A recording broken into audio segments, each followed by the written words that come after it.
نقعد دقيقة بالبيت. هو بشار الأسد واقع طير، نسقته بقصر معي. والله أكبر. يا العرب يا العرب يا كل الدول الثانية يا الخلايا الثانية.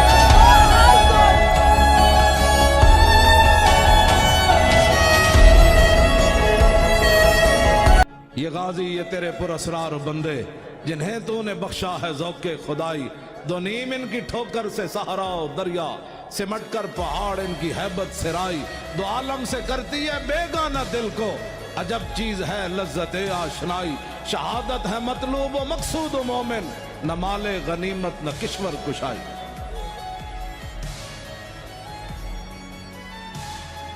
نظام عدل اجتماعی وہ جس میں حریت ہو، جس میں عام آدمی بھی خلیفہ وقت کو ٹوک سکے، یہ کرتا کیسے بن گیا؟ کہ وہ نظام عدل اجتماعی جو محمد عربی کو دے کر بھیجا گیا تھا، اس کے کسٹوڈین سوئے ہوئے۔ یہ نسخہ تو ہمارے پاس تھا، ہمیں عمل کرنا تھا اور دنیا کے سامنے پیش کرنا تھا۔ پاکستان بنایا اس لیے گیا تھا کہ ہم اس کا ایک نمونہ دنیا کے سامنے پیش کریں گے۔ بسم اللہ الرحمن الرحیم، السلام علیکم ورحمۃ اللہ وبرکاتہ۔ بتانا چاہتا ہوں کہ یہ لوگ کیوں یہاں پہ بیٹھے ہوئے ہیں، یعنی اگر آپ دیکھیں تو پوری دنیا سے لوگ بلیو کرتے ہیں ڈریمز کا، تو وہ کیوں کرتے ہیں؟ تو اس کی ایک ہی ریزن اللہ نے خوابوں میں دکھائی، دو ریزنز دکھائی۔ تو پہلی تو یہ کہ اگر اللہ رحمان نہ ہوتا تو آج نہ میں یہاں پہ ہوتا اور نہ آپ لوگ یہاں پہ ہوتے۔ پہلے پہ میں تھوڑا سا ایکسپلین کروں گا۔ 2007 میں جب میں اندھیروں میں ڈوبا ہوا تھا تو میں اپنے آپ سے کہا کرتا تھا کہ جو میرے نبی محمد صلی اللہ علیہ وسلم خاتم النبیین، وہ جالوں میں چلا کرتے تھے، بلکہ جہاں سے گزرتے تھے اندھیروں سے بھی گزرتے تھے تو وہاں بھی اجالے ہو جاتے تھے اللہ کی رحمت سے۔ تو میں کہاں پہ اندھیروں میں ڈوبتا چلا جا رہا ہوں؟ تو تب میں نے 2007 میں اللہ کو پہلی بار رحمان کہہ کے بلایا، تو اور میں نے اللہ سے کہا کہ بے شک میں اے رحمان، بے شک میں گنہگار ہوں اور بے شک تو ہی پاک ہے، اور بے شک میں ہی گنہگار ہوں، اور اگر تو نے میرے حال پہ رحم کے ساتھ توجہ نہ فرمائی اور مجھے ان اندھیروں سے باہر نہ نکالا تو میں محمد صلی اللہ علیہ وسلم کا امتی ہونے کے باوجود گاٹا پانے والوں میں سے ہو جاؤں گا۔ تو یہ میں نے دعا اللہ سے کی، تو اس کے بعد اللہ نے مجھے خوابوں میں سکھانا شروع کر دیا، اور پھر ایک خواب میں اللہ نے مجھے یہ بھی بتایا کہ قاسم، جب تم نے مجھے پہلی بار رحمان کہہ کے بلایا تو پھر میں نے یہ نہیں دیکھا کہ تم کتنے گناہ گار ہو اور کون ہو، پھر میں نے یہ دیکھا بس کہ میرے بندے نے مجھے رحمان کہہ کے بلایا، اور اب یہ مجھے پروف کرنا ہے کہ وہ اللہ جو ہے وہ رحمان ہے، سب سے بڑھ کر رحمان ہے۔ تو پھر اللہ نے مجھے شرک کے بارے میں اور اس کی اقسام کے بارے میں بتایا، اور اللہ نے مجھے کہا، بہت سارے خوابوں میں کہا کہ اللہ قیامت کے دن جس کے چاہے گا گناہ بخش دے گا مگر شرک کبھی معاف نہیں کرے گا۔ تو اس کے بعد پھر میں نے اپنے آپ کو شرک سے بچانا شروع کر دیا، اور اپنے ایون نفس سے بھی میری جنگ چلتی رہتی تھی، اور میں نے بس یہی کہا کہ اللہ کو میں نے ہر حال میں راضی کرنا ہے۔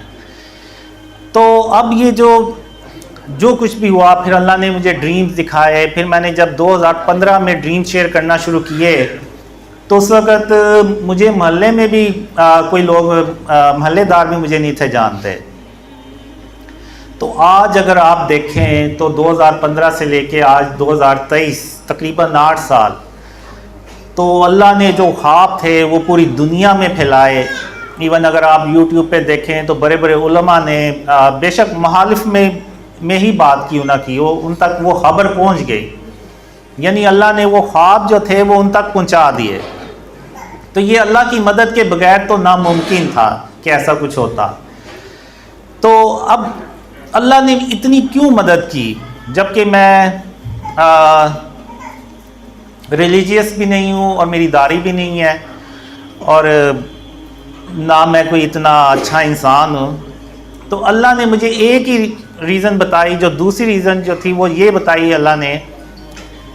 کہ قاسم میں تیری صرف اس لیے مدد کر رہا ہوں کہ تو نے اپنے آپ کو شرک اور اس کی اقسام سے بچانا شروع کر دیا.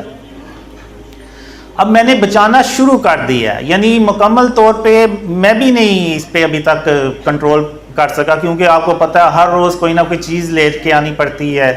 تو ان پہ تصاویر وغیرہ ہوتی ہیں, تو وہ بس اسی لائف اسی میں گزر جاتی ہے, گزر رہی ہے کہ وہ ان تصاویر کو ختم کرتے ہوئے. تو یہ جو کوشش ہے نا یہ اللہ کو پسند آ گئی. تو اب اگر آپ دیکھیں تو اللہ نے جو جتنے بھی اپنے نبی اور رسول بھیجے, تو اللہ نے قرآن میں لکھا ہوا ہے کہ اللہ نے نبیوں کے جو درجات ہیں وہ ایک دوسرے سے بلند فرمائے, ان کو بلند درجات کیا, یعنی ایک نبی کو دوسرے نبی پر بلند درجہ دیا. تو اب وہ کیا آخر اللہ نے کوالٹی یا اس کا کیا معیار سیٹ کیا کہ کس نبی کو بڑا درجہ ملے گا. تو اگر آپ وہ قرآن دیکھیں, اس کو قرآن کو ترجمے کے ساتھ سنیں, تو اللہ نے یہ چیزیں قرآن میں واضح طور پر ارشاد فرمائی ہوئی ہیں, اور وہ یہ ہے کہ اللہ نے جو شرک ہے نا اس کی بیس پہ نبیوں کو درجات عطا کیے. اب اگر آپ دیکھیں تو خاتم النبیین حضرت محمد صلی اللہ علیہ وآلہ وسلم, اللہ نے ان کو سب سے بڑا جو درجہ ہے نا وہ دیا, یعنی تمام نبیوں کا سردار بنایا اور تمام جہانوں کے لیے رحمت العالمین بنایا, اور اپنا سب سے آخری اور سب سے پیارے نبی بنائے. اور اللہ نے محمد صلی اللہ علیہ وسلم کا نام خود اپنے نام کے ساتھ لکھا. تو وہ جو کوالٹی تھی آپ صلی اللہ علیہ وسلم کی, وہ جو شرک اور اس کی اقسام سے انہوں نے خود بھی اپنے آپ کو بچایا اور اپنی امت کو بھی اس کی تلقین کی, تو وہ وجہ اللہ نے بنائی اور ان کو اتنا بڑا جو درجہ ہے وہ اپنی رحمت سے عطا کیا. اب اگر آپ دیکھیں تو اور کسی نبی نے اپنی امت کو اتنی شرک اور اس کی ڈیٹیل میں کبھی نہیں بتایا. اگر آپ دیکھیں تو اللہ نے سورہ سبا میں یہ ارشاد فرمایا ہوا ہے کہ اللہ نے بڑے جو جنات ہیں وہ اللہ نے سلیمان علیہ السلام کے تابع کر دیے, اور وہ ان کے لیے بڑے بڑے قلعے بناتے تھے اور تصاویر بناتے تھے. تو یعنی یہاں سے اس آیت سے یہ ثابت ہوتا ہے کہ سلیمان علیہ السلام کے دور میں تصاویر الاؤڈ تھیں, یعنی وہ بنائی جاتی تھی تصاویر. اور اگر آپ دیکھیں تو سورہ یوسف, وہاں پہ اگر آپ دیکھیں تو یوسف علیہ السلام کے جو بھائی تھے اور ان کے جو ماں باپ تھے, انہوں نے سجدہ تعظیمی کیا یوسف علیہ السلام کو. تو یہاں سے یہ بات بھی ثابت ہوتی ہے کہ یوسف علیہ السلام کے دور میں سجدہ تعظیمی جائز تھا. پھر اگر آپ سورہ کاف دیکھیں تو سورہ کاف میں اللہ نے بتایا ہوا ہے کہ جو لوگ تھے جب اصحاب کاف دوبارہ اللہ نے ان کو جگایا, تو کچھ لوگوں نے یہ مشورہ دیا کہ ہم ان کی جگہ پہ مزار بنائیں گے, بلڈنگ بنائیں گے, یعنی مزار بنائیں گے.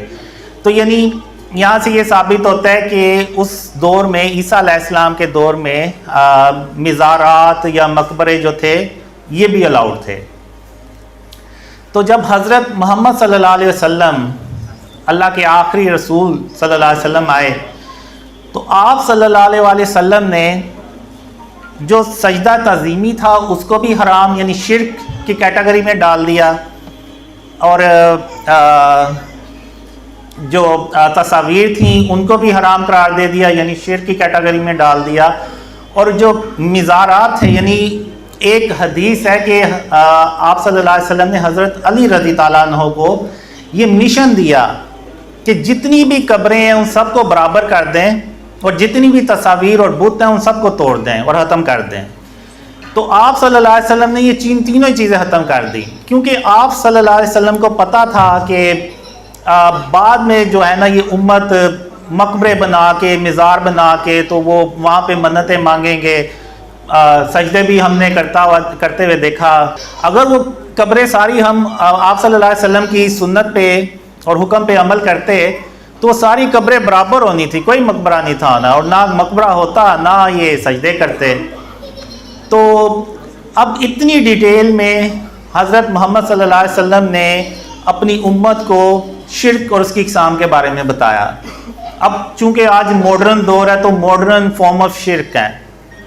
یہ جو آپ بڑے بڑے بورڈ دیکھتے ہیں، ایون ڈیکوریشن پیسز دیکھتے ہیں ہم، یعنی اپنے گھروں میں بھی آپ دیکھتے ہیں اکثر لوگوں نے رکھے ہوتے ہیں جس پہ وہ جانوروں کی تصویریں ہوتی ہیں یا کچھ اور بنے ہوتے ہیں چیزیں، تو وہ بیسیکلی ہے تو وہ بت ہی، اور بہت سے لوگوں نے سیلیبریٹیز کی تصاویر بھی لگائی ہوئی ہیں۔ تو یہ ساری چیزیں جو ہیں نا یہ فارم آف شرک ہیں، اور یہی وہ چیزیں ہیں جس سے آپ صلی اللہ علیہ وسلم نے اپنی امت کو منع فرمایا۔ اور ایک حدیث میں ہے کہ جس گھر میں تصویر ہوگی اس گھر میں اللہ کی رحمت کے فرشتے نہیں آئیں گے۔ اگر آپ یوٹیوب پہ جا کے سرچ کریں تو بہت سے لوگ آپ کو کافی مل جائیں گے جنہوں نے اپنے جسموں پہ ٹیٹوز بنائے ہوئے ہیں اور وہ مکہ اور مدینہ میں حج اور عمرہ کر رہے ہیں، تو ان کے جسموں پہ وہ تصویریں بنی ہوئی ہیں۔ اگر آپ اس حدیث کو دیکھیں تو آپ کو سمجھ لگ جائے گی کہ ہماری دعائیں کیوں نہیں قبول ہوتی۔ جب اللہ کی رحمت کے فرشتے ہی نہیں آئیں گے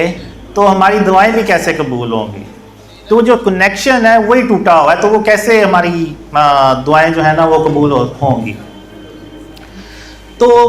اب یہ چیز بنی کہ اللہ نے یعنی اللہ جو ہے نا وہ محمد صلی اللہ علیہ وسلم سے بہت زیادہ خوش ہوا، اور شرک کے بارے میں اللہ نے ارشاد فرمایا ہوا ہے، قرآن میں جگہ جگہ ارشاد فرمایا ہوا ہے، اور سورہ لقمان میں اللہ نے ارشاد فرمایا کہ شرک تو سب سے بڑا ظلم ہے، ان الشرک لظلم عظیم۔ اور ایک قرآن میں اور جگہ اللہ نے ارشاد فرمایا کہ جو شرک کرتا ہے وہ جس نے شرک کیا اس نے گویا اپنی جان پہ ظلم کیا۔ تو اگر ہم اینڈ آف ٹائم سے ریلیٹڈ احادیث پڑھیں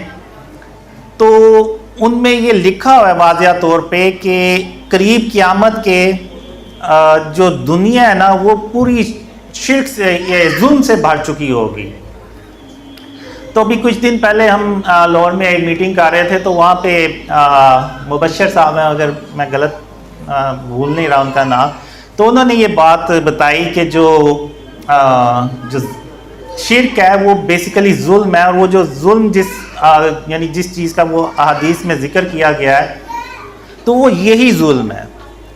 کہ وہ جو ظلم ہے نا وہ پوری دنیا میں اگر آپ دیکھیں تو پوری دنیا میں اس وقت پھیلا ہوا ہے، یعنی جو شرک ہے نا وہ پوری دنیا میں پھیلا ہوا ہے۔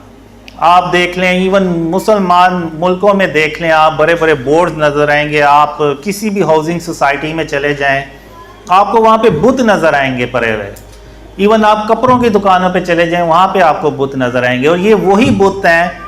جو حضرت ابراہیم علیہ السلام نے، ایسے ہی بت تھے وہ بھی جو حضرت ابراہیم علیہ السلام نے توڑے، جو محمد صلی اللہ علیہ وسلم نے فتح مکہ پہ توڑے۔ تو وہ بس شکلوں میں فرق ہے، سائز میں فرق ہے، یا میٹیریل کا فرق ہوگا، باقی وہ بھی بت ہیں یہ بھی بت ہیں، وہ بھی بجان تھے یہ بھی بجان ہیں۔ تو آج ہم نے یہ جو شرک ہے نا یہ پوری دنیا میں پھیلایا ہوا ہے، اور یہ پوری دنیا جو ہے نا اس وقت شرک سے ظلم سے بھری ہوئی ہے، اور ہم یہ سمجھتے تھے کہ شاید وہ جو ظلم ہے وہ انسانوں پہ ہوگا یا بچوں پہ یا اس طرح سے کچھ ہوگا، لیکن بیسیکلی جو وہ شرک ہے نا وہ ظلم ہے، وہ پوری دنیا میں پھیلا ہوا ہے۔ اب حضرت محمد صلی اللہ علیہ وسلم کے بعد یہاں پہ میں چار جو مجھے اللہ نے خوابوں میں دکھایا جو چار بڑے اللہ کے نبی ہیں جو ٹاپ 4 رینک میں آتے ہیں، تو ان کے بارے میں بتایا۔ تو میں نے ایک خاتم النبیین محمد صلی اللہ علیہ وسلم کے بارے میں آپ کو بتایا۔ جو دوسرے اللہ کے نبی ہیں جو جن کا دوسرا رینک ہے وہ ہیں ابراہیم علیہ السلام۔ اب ابراہیم علیہ السلام کی بھی آپ دیکھیں تو اللہ نے قرآن میں جو کوالٹیز ہیں وہ بیان کی ہوئی ہیں، اور وہ کوالٹیز کیا تھیں کہ ابراہیم علیہ السلام ایک اللہ کو تلاش کر رہے تھے. جب انہوں نے سورج کو دیکھا تو وہ انہوں نے خیال کیا کہ شاید یہ معبود ہے. تو وہ جب غروب ہو گیا تو انہوں نے کہا کہ نہیں تو غروب ہو گیا ہے. پھر جب چاند کو دیکھا تو انہوں نے کہا کہ شاید یہ چاند جو ہے یہ معبود ہے, تو وہ بھی غروب ہو گیا. ستاروں کو دیکھا تو وہ بھی غروب ہو گئے. تو پھر ابراہیم علیہ السلام نے کہا کہ اگر میرے پروردگار نے مجھے سیدھا رستہ نہ دکھایا تو میں بھٹک جاؤں گا. تو پھر اللہ نے ان پہ وحی نازل کی, اور پھر اگر آپ دیکھیں تو وہ اپنے دور کے سب سے ظالم بادشاہ کے پاس گئے, نمرود کے پاس گئے, اور اس کو توحید کی دعوت دی. تو وہ ابراہیم علیہ السلام سے جھگڑنے لگا. تو ابراہیم علیہ السلام نے کہا کہ میرا پروردگار زندگی اور موت دیتا ہے. تو نمرود کہتا ہے کہ زندگی اور موت تو میں بھی دے سکتا ہوں. تو ابراہیم علیہ السلام نے کہا کہ میرا پروردگار سورج کو مشرق سے نکالتا ہے, تم مغرب سے نکال کے دکھاؤ. تو وہاں پہ وہ ہکا بکا رہ گیا, اور باوجود اس کے کہ اس نے کھلی نشانیاں دیکھ لیں لیکن پھر بھی وہ نہیں مانا. پھر اس کے بعد ابراہیم علیہ السلام نے سارے جو بت تھے اس دور میں ان کو توڑ کے تو ایک بڑے بت کے کندھے پہ کلہارا رکھ دیا. تو جب لوگ آئے تو انہوں نے دیکھا کہ یہ سارے بت تو ٹوٹے ہوئے ہیں اور ایک بڑا بت بچا ہوا ہے, اس کے کلہارا پڑا ہوا ہے.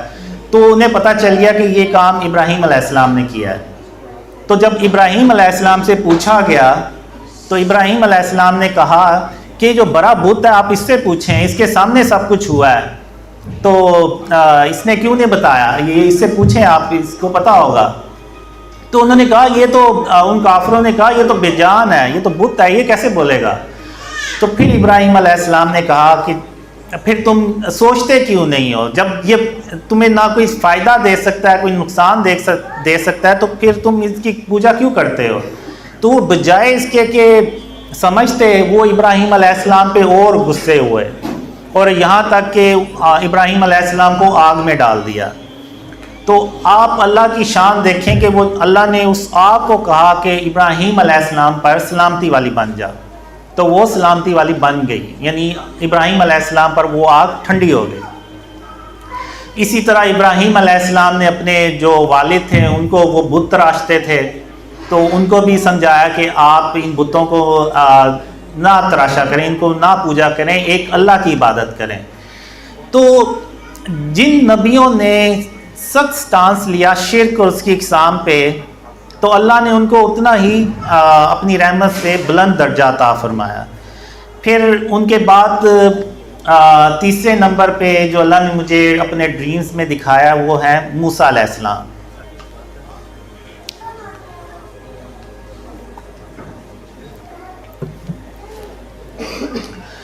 تو موسیٰ علیہ السلام کا ذکر تو قرآن میں کافی جگہ پہ ہے. تو موسیٰ علیہ السلام کا بھی آپ کو پتہ ہے کہ وہ ایک بہت ہی ظالم فرعون تھا جن کے دور میں وہ پیدا ہوئے تھے, یہاں تک کہ اس نے سارے بچوں کو مارنے کا بھی حکم دیا, لیکن اللہ نے ایسی تدبیر کی کہ موسیٰ علیہ السلام کو اسی کے محل میں پہنچا دیا اور پھر وہ وہیں پلے بھرے. تو پھر اس کے بعد جب اللہ نے موسیٰ علیہ السلام پہ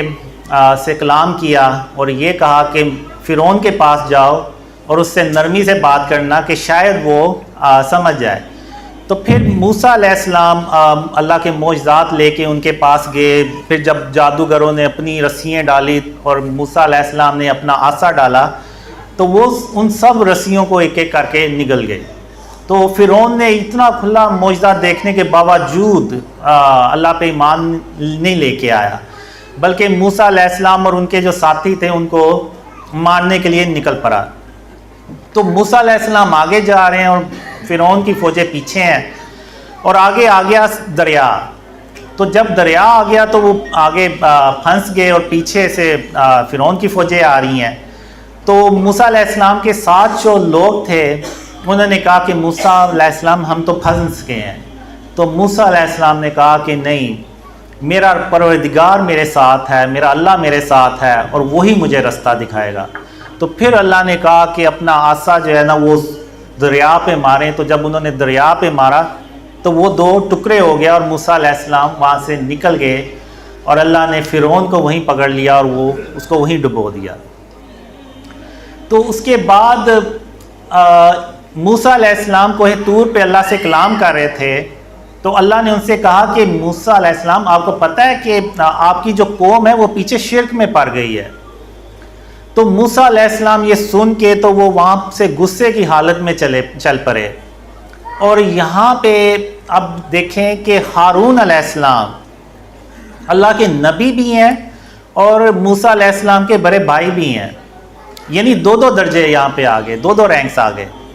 لیکن جب شرک کی بات آئی تو پھر موسیٰ علیہ السلام نے یہ نہیں دیکھا، پھر وہ موسیٰ علیہ السلام غصے میں آئے اور ہارون علیہ السلام کے سر کے بال پکڑے اور داڑھی کے بال پکڑے اور انہیں یعنی تھوڑا سا غصے میں کہا کہ آپ نے اس قوم کو شرک کرنے سے کیوں نہیں روکا۔ تو یعنی جب شرک کی بات آئی تو موسیٰ علیہ السلام نے نہیں دیکھا کچھ، یعنی اتنا سخت انہوں نے سٹانس لیا شرک کے اوپر۔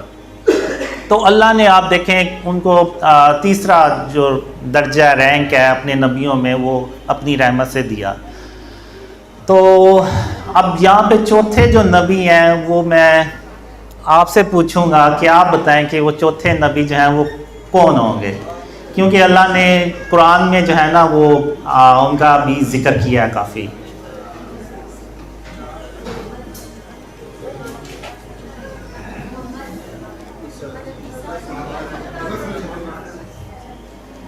جی ہاں جی،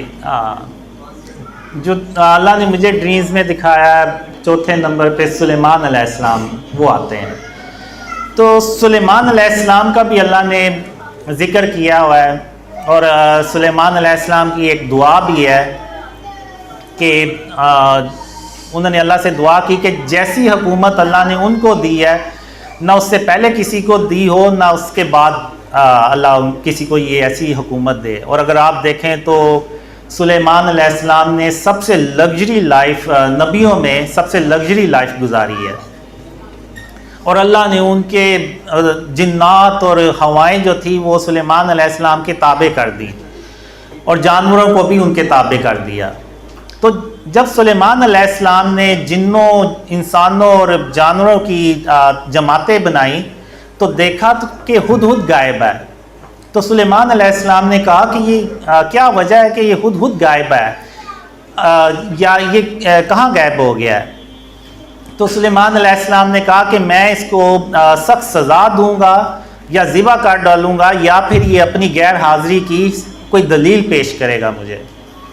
تو اب جب اللہ کے نبی کا حکم آ جاتا ہے تو وہ پھر سب کو حاضر ہونا پڑتا ہے۔ اب ہدہد کوئی یہ ریزن نہیں تھا دے سکتا کہ میرے بچے بھوکے تھے یا میں کہیں پہ مصروف تھا، نہیں، جب اللہ کے نبی نے حکم دے دیا تو اس کو ہر حال میں وہاں پہ موجود ہونا چاہیے تھا۔ اب اس کے بچنے کی جو ریزن تھی وہ بھی اللہ نے یہ بنائی کہ وہ جب ہدہد واپس آیا تو ہدہد نے سلیمان علیہ السلام سے کہا کہ مجھے ایک ایسی قوم کا پتہ چلا ہے جس کا آپ کو علم نہیں ہے، اور اس قوم پہ ایک عورت حکومت کرتی ہے، اور میں نے دیکھا کہ وہ لوگ اللہ کو سجدہ کرنے کی بجائے سورج کو سجدہ کرتے ہیں اور وہ شرک کرتے ہیں۔ تو سلیمان علیہ السلام نے پھر اس جو ہدہد کی جو جان ہے نا وہ اس وجہ سے بخش دی، اور سلیمان علیہ السلام نے کہا کہ میرا ہاتھ لے جاؤ اور یہ ہاتھ ان کے پاس ڈال دینا اور پھر ان کے باتیں سننا کہ وہ کیا جواب دیتے ہیں۔ تو ملکہ نے ہاتھ پڑھا کہ بسم اللہ الرحمن الرحیم، یہ ہاتھ سلیمان علیہ السلام کی طرف سے ہے، اور وہ کہتے ہیں کہ متی و فرما بردار ہو کے میرے پاس چلے آؤ اور شرک کو چھوڑ دو، نہیں تو وہ جو ہیں وہ جنگ کریں گے۔ تو پھر وہ جو ملکہ ہے اس کا نام سبا تھا، ملکہ سبا، تو وہ اپنے درباریوں سے پوچھتی ہیں کہ آپ مجھے مشورہ دیں کہ ہم کیا کریں۔ تو ان کے جو درباری تھے وہ کہتے ہیں کہ ہم سخت جنگجو ہیں اور ہم جنگ کے لیے تیار ہیں، لیکن آپ جو مشورہ دیں تو سوچ سمجھ کے دیں۔ تو ملکہ سبا نے کہا کہ جب بادشاہ کسی قوم پہ چڑھائی کرتے ہیں تو وہاں کے عزت والوں کو بے عزت کر دیتے ہیں، ذلیل کر دیتے ہیں، تو میں ان کے پاس کچھ تحفے بھیجتی ہوں۔ تو تو جب قاصد سلیمان علیہ السلام کے پاس تحفے لے کے پہنچے تو سلیمان علیہ السلام نے کہا کہ کیا تم مجھے مال سے مدد دینا چاہتے ہو؟ اور جو مال اللہ نے مجھے دیا ہے وہ اس سے کہیں بہتر ہے جو مال اللہ نے تم لوگوں کو دیا ہے، اور یہ اپنے مال تم واپس لے جاؤ، اور اب میں ایسے لشکر لے کے حملہ کروں گا جس کے مقابلے میں تم میں طاقت نہیں ہوگی اور تم ذلیل ہو جاؤ گے۔ تو اب اگر یہاں پہ دیکھیں تو جب شرک کی بات آئی تو سلیمان علیہ السلام نے وہ تحفے لینے سے بھی انکار کر دیا۔ اگر ہم نے وہ ارطغرل سیریس دیکھی ہوگی تو وہاں پہ کیا ہوتا تھا، جو کائی قبیلہ تھا وہ کسی ایک بڑے بادشاہ کی سرزمین پہ رہتے تھے اور وہ ان کو ٹیکس پے کرتے تھے بدلے میں، اور وہ بادشاہ جو تھا اس نے ان کو الاؤ کر دیا کہ ٹھیک ہے آپ یہاں پہ رہ جائیں اور ہمیں سال کا اتنا ٹیکس جو ہے نا وہ آپ نے پے کرنا ہے۔ تو یہاں بھی ملکہ سبا نے ایسا ہی کچھ کرنے کی کوشش کی کہ سلیمان علیہ السلام کو تحفے بھیجے کہ شاید وہ اس کے بدلے میں ہمیں وہاں پہ رہنے دیں اور ہمیں کچھ نہ کہیں، لیکن بات جب شرک کی آئی تو پھر سلیمان علیہ السلام نے تحفے لینے سے انکار کر دیا، اور نہ صرف انکار کیا بلکہ یہ بھی کہا کہ میں ایسے لشکر لے کے حملہ کروں گا کہ جس کے مقابلے میں آپ لوگوں میں طاقت ہی نہیں ہوگی۔ تو اس کے بعد پھر ملکہ سبا کو جب پتہ چلا کہ سلیمان علیہ السلام نے تحفے لینے سے انکار کر دیا ہے تو پھر ملکہ سبا نے پیغام بھیجا کہ وہ خود سلیمان علیہ السلام سے ملنا چاہتی ہیں۔ تو سلیمان علیہ السلام اپنے دربار میں بیٹھے ہوتے ہیں اور کہتے ہیں کہ کیا کوئی تم میں سے ایسا ہے کہ اس سے پہلے کہ ملکہ میرے پاس آئے، ملکہ کا تخت میرے پاس لے آئے؟ تو جنات میں سے ایک قوی ہیکل جن اٹھتا ہے اور کہتا ہے کہ آپ اس سے پہلے کہ آپ اپنی سیٹ سے جگہ سے اٹھیں میں اس کو آپ کے پاس حاضر کرتا ہوں اور میں امانت دار بھی ہوں۔ اب ایک شخص، قرآن میں ایک شخص کا ذکر ہے، واللہ علم وہ ایک عام شخص بھی ہو سکتا ہے، کوئی بھی ہو سکتا ہے، تو وہ سلیمان علیہ السلام سے کہتا ہے کہ میں آپ کی آنکھ کے جھپکنے سے پہلے ملکہ کا تخت آپ کے پاس لے آتا ہوں۔ تو سلیمان علیہ السلام نے جب ملکہ کا تخت اپنے سامنے دیکھا تو وہاں پہ سلیمان علیہ السلام نے کہا کہ یہ میرے پروردگار کا فضل ہے کہ مجھے آزمائے کہ میں اللہ کا شکر ادا کرتا ہوں یا کفران نعمت کرتا ہوں، اور جو کوئی اللہ کا شکر ادا کرتا ہے تو اپنی ہی جان کے فائدے کے لیے اللہ کا شکر ادا کرتا ہے، اور جو کوئی ناشکری کرتا ہے تو میرا پروردگار بے نیاز ہے، کرم کرنے والا ہے۔ تو یہاں پہ آپ دیکھیں تو سلیمان علیہ السلام اگر چاہتے تو وہ ہواؤں کو خود حکم دیتے تھے اور وہ ہوائیں ملکہ کا تخت لے آتے، لیکن سلیمان علیہ السلام نے یہاں پہ شاید یہ دیکھنا چاہا کہ کیا اللہ نے ایسا علم کسی اور کو بھی دیا جیسا علم ان کے پاس ہے۔ تو جب سلیمان علیہ السلام نے دیکھا کہ ایک عام درباری کے پاس بھی ایسا علم اللہ نے اس کو دیا ہے کہ وہ بھی میری آنکھ کے جھپکنے سے پہلے تخت کو لے آیا ہے، تو ان کے دل میں کوئی کینہ، کوئی بغض، کوئی ایسی چیز نہیں آئی، بلکہ انہوں نے اللہ کا شکر ادا کیا کہ جو علم اللہ نے ان کو سکھایا اس پہ انہوں نے اللہ کا شکر ادا کیا۔ ورنہ اگر آج آپ دیکھیں تو بڑے بڑے علماء ان ڈریمز کی مخالفت کیوں کر رہے ہیں؟ وہ اس لیے کر رہے ہیں کہ ایک ایسے شخص کو اللہ نے خواب دکھا دیے ہیں کہ جس کی نہ داڑھی ہے نہ کوئی نیک اعمال ہیں، تو یہ چیز ان سے جو ہے نا وہ آپ کہہ لیں کہ ہضم ہی نہیں ہو رہی۔ تو اب یہاں پہ اگر کوئی بادشاہ یا کچھ اور ہے تو وہ تو یعنی ان لوگوں کی طرح کہ کوئی ہوتا تو وہ تو یہی کہتا کہ یہ تو میری بادشاہت کو چیلنج کر دیا ہے، یہ تو کل کو اپنی سلطنت بنا لے گا اور یہ کر لے گا، لیکن سلیمان علیہ السلام نے اللہ کا شکر ادا کیا۔ تو ہمیں اللہ کے نبیوں سے سیکھنا چاہیے، ان کی سنت سے، کہ جب ان کے دور میں بھی ایسے واقعات ہوتے تو وہ اللہ کا شکر ادا کرتے تھے، نہ کہ کوئی کینہ اور بغض رکھتے تھے۔ ان علماء کو بھی جب پتہ چلا ان ڈریمز کا تو وہ انہیں اللہ کا شکر ادا کرنا چاہیے تھا کہ اللہ نے جو علم ان کو عطا کیا وہ اسی میں خوش ہیں، لیکن وہ انہوں نے پتہ نہیں عجیب باتیں کرنا شروع کر دیں۔ تو بہرحال اب جب ملکہ سبا جو ہیں وہ سلیمان علیہ السلام کے پاس پہنچی تو اس سے پہلے سلیمان علیہ السلام نے ان کے جو تخت ہے نا اس میں رد و بدل کر دیا کہ دیکھیں کہ ملکہ سوجھ بوجھ رکھتی ہے یا سوجھ بوجھ رکھنے والوں نہ رکھنے والوں میں سے ہے۔ تو جب ملکہ سبا وہاں پہنچی تو سلیمان علیہ السلام نے کہا کہ کیا آپ کا تخت بھی ایسا ہی ہے؟ تو ملکہ نے اپنے تخت کو جب دیکھا تو اس نے پہچان لیا، تو اس نے کہا کہ یہ تو میرا ہی تخت ہے، اور ہم کو اس سے پہلے ہی سلیمان علیہ السلام کی عظمت اور شان کا علم ہو گیا تھا۔ تو پھر سلیمان علیہ السلام نے کہا کہ اب محل میں چلیے۔ تو جب وہ محل میں گئی تو فرش کا جو محل کا جو فرش تھا نا اس کو پانی کا حوض سمجھا، یعنی پانی کا تالاب سمجھا، تو اپنے ٹانگوں سے کپڑا اوپر، پنڈلیوں سے اوپر کپڑا کر لیا۔ تو سلیمان علیہ السلام نے کہا کہ یہ ایسا محل ہے جس کے نیچے بھی شیشے جڑے ہوئے ہیں۔ تو اب یہاں پہ جو ملکہ سبا نے ورڈ یوز کیے وہ بھی ان پہ بھی ذرا غور کریں۔ تو ملکہ نے کہا کہ میں اس سے پہلے اپنے اوپر ظلم کرتی آئی تھی، یعنی شرک کرتی رہی تھی، اور اب میں سلیمان علیہ السلام کے ساتھ اللہ رب العالمین پر ایمان لاتی ہوں۔ تو اب یہ جو واقعات ہیں یہ اللہ نے سلیمان علیہ السلام کا ایک ہی واقعہ ایسا بیان کیا ہے۔ اب ہو سکتا ہے پتہ نہیں کتنی قوموں پہ سلیمان علیہ السلام نے ایسے ہی چڑھائی کی اور ان کو شرک سے منع کیا ہو اور ان کو مسلمان کیا ہو۔ تو اب جو اللہ نے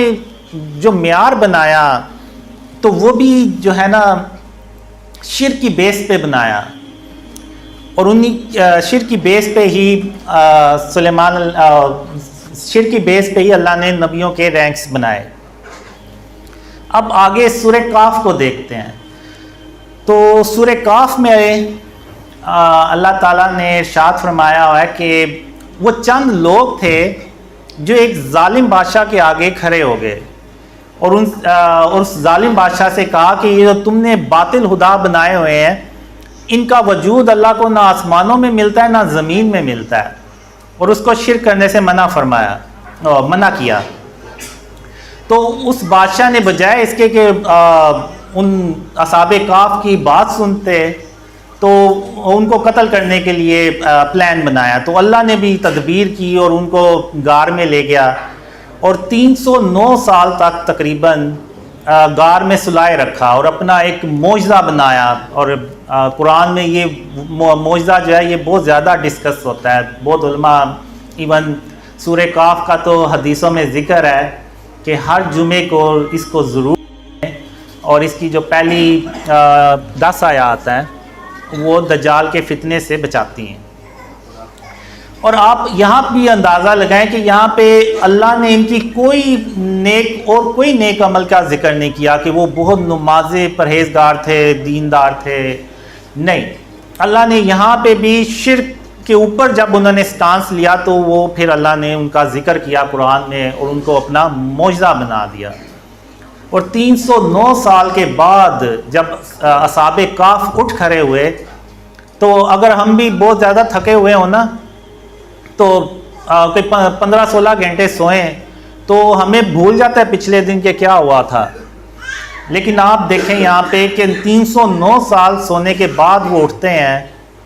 اور وہ اٹھتے ہیں تو سب سے پہلے ہی یہ کہتے ہیں کہ بے شک ہمارا پروردگار آسمان اور زمین کا مالک ہے، اور اس کے سوا ہم کسی کو معبود سمجھ کر نہیں پکاریں گے، اور اگر ہم نے ایسا کبھی کیا تو ہم بے عقلی کی بات کریں گے۔ اور ان لوگوں نے اللہ کے سوا اور معبودوں کو بنا لیا ہے، اور یہ ان کے بارے میں کھلی دلیل کیوں نہیں لاتے؟ یعنی ان کے پاس کوئی دلیل نہیں ہوتی سوائے اس کے کہ کیونکہ ہمارے باپ دادا ان کو پوچھتے آئے تو اس لیے ہم بھی پوچھ جائیں گے، لیکن وہ اپنے دماغ کو یہ استعمال نہیں کریں گے۔ پھر آپ دیکھیں حضرت لقمان کا اللہ نے ذکر کیا قرآن میں، ان کا بھی اللہ نے کوئی اس طرح سے بیان نہیں کیا کہ وہ بہت عبادت گزار تھے، پرہیزگار، بہت عبادت گار تھے۔ وہاں بھی اللہ نے ان کی جو کوالٹی بیان کی تو وہ یہی بیان کی شرک کے اوپر، اور انہوں نے اپنے بیٹے سے کہا کہ شرک کبھی مت کرنا، شرک تو بہت بڑا ظلم ہے، ان الشرک لظلم عظیم۔ اور یہی بات اللہ کو پسند آئی اور اللہ نے سورہ یعنی ان کے نام سے ایک پوری سورت اتار دی، یعنی سورہ لقمان کے نام سے پوری سورت اتار دی۔ تو یہ اگر ہم دیکھیں تو قرآن میں اللہ نے واضح طور پہ بیان کیا ہوا ہے کہ جس نے بھی شرک پہ زیادہ سخت سٹانس لیا، زیادہ اپنے آپ کو شرک اور اس کی اقسام سے بچایا، تو اللہ نے ان کو اتنا ہی بڑا درجہ عطا فرمایا اپنی رحمت سے۔ تو اب مجھے کچھ ڈریمز بھی آئے ہوئے ہیں اینڈ آف ٹائم سے ریلیٹڈ، ایون قیامت کے دن سے بھی متعلق۔ اب ایک قیامت کے دن کا خواب ہے، اس میں یہ ہوتا ہے کہ محمد صلی اللہ علیہ وسلم جو ہیں قیامت کے دن، یعنی اتنا اہم دن ہے، اور محمد صلی اللہ علیہ وسلم صحابہ سے ملنے سے پہلے ہم سے ملنے آتے ہیں، یعنی جو ہم کھڑے ہوتے ہیں، میں اور میرے ساتھ جو لوگ ہوتے ہیں ان سے ملنے آتے ہیں، اور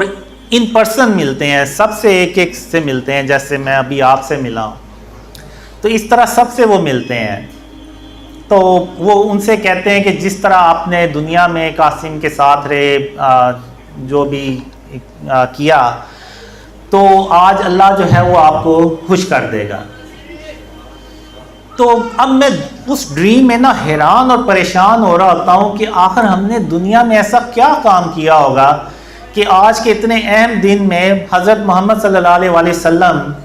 خاتم النبیین صحابہ سے ملنے سے پہلے ہم سے مل رہے ہیں، اور صحابہ جو 4 بڑے صحابہ ہیں خلفائے راشدین، وہ ہماری طرف دیکھ رہے ہوتے ہیں اور ایسی نگاہوں سے دیکھ رہے ہوتے ہیں کہ آخر یہ لوگ کون ہیں کہ آج کے دن محمد صلی اللہ علیہ وسلم ان سے مل رہے ہیں اور ان سے پہلے مل رہے ہیں، ہم سے نہیں مل رہے۔ تو اس سے مجھے نہیں پتا چلا کہ آخر یہ ہم دنیا میں ایسا کیا کام کریں گے جو اللہ اور محمد صلی اللہ علیہ وسلم ہم سے اتنا خوش ہوں گے۔ تو یہ کئی سال تک میرے ذہن میں بس سوال ہی رہ گئے، اور اس کے بعد بھی مجھے کافی ڈریمز آئے جس میں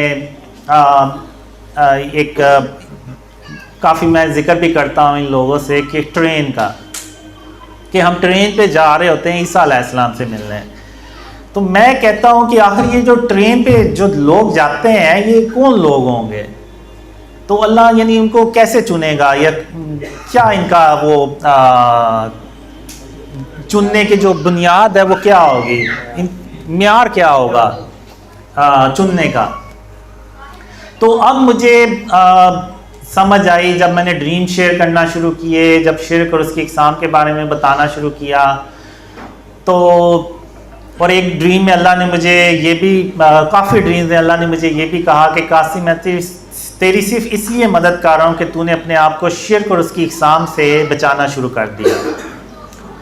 تو اب مجھے یہ سمجھ لگی ہے کہ بیسیکلی ہم جو یہ شرک اور اس کی اقسام کا جو پیغام دنیا میں پھیلا رہے ہیں اور پوری امت کو دے رہے ہیں کہ جو شرک ہے یہ سب سے بڑا ظلم ہے، اور یہ دنیا سب ظلم سے بھر چکی ہے، اور اب اس ظلم سے بھری ہوئی دنیا کو اللہ کی مدد سے اور اس کی رحمت سے ہم جب ختم کریں گے اس ظلم کو، اور پھر حضرت اور پھر خاتم النبیین محمد صلی اللہ علیہ وسلم کا جو سچا اسلام ہے وہ پھیلے گا، تو پھر یہ دنیا امن سے بھرتی ہے۔ اور یہ بیسک تو یہ کہ یہ جو ظلم ہے یہ اللہ کی مدد سے ہم کرتے ہیں، ختم کرتے ہیں۔ تو اللہ جو ہے نا وہ اس عمل سے ہمارے اس عمل سے خوش ہوتا ہے، اور یہی وہ وجہ بنتی ہے کہ اللہ کے رسول صلی اللہ علیہ وسلم قیامت کے دن صحابہ سے ملنے سے پہلے ہم سے ملتے ہیں۔ تو اس لیے جتنی بھی اسپیچز ہوتی ہیں، جتنا بھی انٹرویوز ہوتے ہیں، میں پوری کوشش کرتا ہوں کہ شرک کے بارے میں اویئرنیس پھیلائی جائے، لوگوں کو بتایا جائے کہ جو شرک ہے نا اس سے ہم نے ہر حال میں اپنے آپ کو بچانا ہے، اور لوگوں کو بھی تلقین کرنی ہے۔ ابھی یہ جو دیکھیں آپ کہتے ہیں جو فلسطین میں ہو رہا ہے، یہ کیوں نہیں اللہ ہماری مدد کر رہا، اور اللہ ہماری مدد کیوں کرے جبکہ ہم شرک کر رہے ہیں ایک طرف؟ یعنی اب دیکھیں اس سے بڑی منافقت کی اور کیا مثال ہو سکتی ہے کہ ایک طرف ہم کہتے ہیں کہ اللہ ایک ہے، اس کا کوئی شریک نہیں ہے اور نہ وہ اپنے حکم میں کسی کو شریک کرتا ہے، لیکن دوسری طرف پھر ہم مزاروں پہ بھی جاتے ہیں اور ان سے منتیں بھی مانگتے ہیں اور ان کو سجدے بھی کرتے ہیں، اور ہم نے بت بھی رکھے ہوئے اپنے گھروں میں اور تصاویریں بھی لگائی ہوئی ہیں. تو پھر اس سے بڑی اور کیا منافقت ہے کہ ہمارے ایکشن تو سارے وہ ہیں جو مشرکوں والے ہیں، اور جو بس زبان سے ہم کہتے ہیں کہ اللہ ایک ہے اور اس کا کوئی شریک نہیں ہے. اب جو